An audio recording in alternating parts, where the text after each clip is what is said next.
Now, for more on Mugabe's resignation, I'm joined by two VOA journalists, Nike Ching, VOA'S State Department correspondent, and Zulu Blessing, VOA Zimbabwe reporter. Welcome to both of you. Now, I want to start with you, Nike. You know, resignation, this is big news. Everybody's going to remember where they were on this day.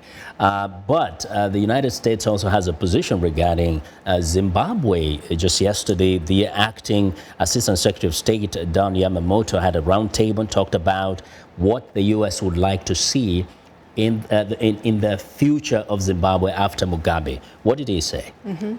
The latest development that the resign of Mugabe definitely is a positive development. Before Secretary Tillerson is going to visit Africa next year, early next year. So acting Assistant Secretary of the State, Yamamoto, he told a small group of roundtable, what the United States want to see is a real, genuine transition to democracy and a real political and economic reform. And so, as we understand, the meeting, the gathering of Southern African development community leaders are gathering today.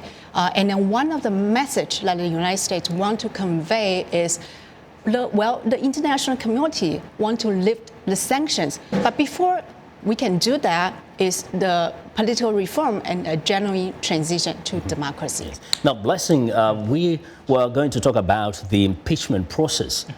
We were caught off guard. Indeed. Did you see this coming, the resignation of Mugabe? I think I saw it coming simply because I think those who wanted Mr. Mugabe to step down were using a lot of tactics to force him to step down. Of course, first there was the military intervention. He did not step down, and then the party recalled him. Still, he was defiant. And I think the impeachment now, I think he noted that, and also in the morning he had called for a cabinet, and only 4 ministers attended, close relatives of his. So I think he saw the writing on the wall. And then with the impeachment, I think he also saw that, the MPs had numbers because Mr. Morgan Tsvangirai's MDC, the opposition party, had said that it was going to work with ZANU-PF to impeach President Robert Mugabe. So I think, this was just going to be humiliating for him. Yeah, so rather resign than be kicked out. But talk about the celebrations, the jubilation that I've seen on the streets of Harare. There was an illusion, or was it, that Mugabe is a popular guy? What we are witnessing, what does it tell us about the people of Zimbabwe and their love for Mugabe? I think celebrations in Harare are not surprising because that is an opposition stronghold. Mr. Mugabe derives his support from the rural areas and but because of the economic crisis, I think this is Mr. Mugabe's greatest undoing. He could not resolve the economic crisis. It was worsening, and Zimbabwe, according to many economists, was back to the hyperinflation years of 2008. So, Americans would say, is the economy stupid? Yes. And talk about the economy, Nike. Ambassador Yamamoto did talk about the prospects of lifting sanctions. So what will it take for whoever is going to form the next government to have all the sanctions, or at least meaningful sanctions, lifted from Zimbabwe? Right. So a question was asked yesterday during a roundtable, like, would the alternative be a better one than Mugabe himself? Will his successor be a better governor, a leader for the country? So he answered that it's up for the people of Zimbabwe to decide. And then now we're talking about sanctions. Now we know the economic has been declined for years in Zimbabwe. And then, so quote his word, unacceptable, because Zimbabwe used to be, in his word, the bread basket in Africa, and now during the years of decline, it's unacceptable. So what you need to do is to really implement the rule of due process, economic reform, and then cut the corruption and use the money to develop the agricultural section and then doing other things. So again, return it from a basket case to the bread basket of the continent.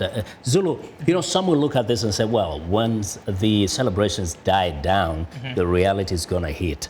This is ZANU-PF reorganization. Is there any way you can see perhaps a government that will bring in everybody else? Can we see a change in ZANU-PF in the way it moves forward? It's going to be problematic because even if you read what the army generals were saying when they moved to remove Mr. Mugabe from power, they said they were not happy that they were not being accommodated in ZANU-PF. So, you know, people might celebrate today, but this Mugabeism in ZANU-PF, I think, will continue for a number of years. So I think it's too early to celebrate. I think the international community has to continue to push for serious reforms in Zimbabwe. Otherwise, Mnangagwa has been with Mugabe since 1976. At one time, he was his personal bodyguard. He sees Mugabe as his father, according to him. So for him to suddenly change, it's going to be difficult. I mean, people want really looking forward to that transition from Mugabe to Mnangagwa. The hope was that there would be something different and fresh. So in so many ways, it's about the same thing, only a different person at the head. Mm-hmm. I think it's more of the same. And also, you know, Zimbabwe's population, the youth constitute about 60% of the population. Mr. Mnangagwa is 75. Mr. Mugabe was 93. So I don't know, maybe it's time that you look at the youth for leadership. Yeah, maybe G40 again. Right? Indeed. But Nike, in terms of the U.S. And its foreign aid to Zimbabwe, you know, we'll talk about that perhaps a little more another time. Kind of run out of time right now. But you know, so many things happening, so many developments in the coming days. I want to thank both of you for joining us today, Blessing and Nike. Well, that's Nike Ching, his VOA'S State Department correspondent, and Blessing Zulu is a VOA Zimbabwe reporter.